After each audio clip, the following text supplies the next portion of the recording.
চলে যাচ্ছি ভিডিওর মূল পর্বে। এভরিডে বনাম এভরিডে। দেখতে পাচ্ছেন দুটোই সেম। পার্থক্য কোথায়? পার্থক্য কেবল একটি মাত্র, স্পেস।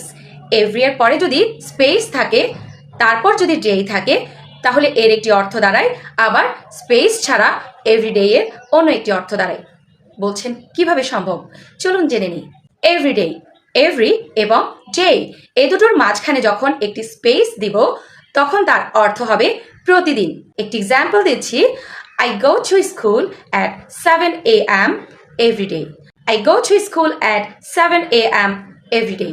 অর্থাৎ আমি প্রতিদিন সকাল 7টায় স্কুলে যাই।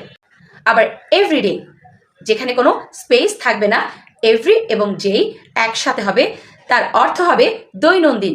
এক্সাম্পল দিচ্ছি, the internet has become a part of everyday life. অর্থাৎ ইন্টারনেট আমাদের দৈনন্দিন জীবনের একটি অংশ হয়ে গেছে। সো ফ্রেন্ডস, আশা করি এভরিডে এবং এভরিডে এই দুটোর পার্থক্য আমি ক্লিয়ার করতে পেরেছি।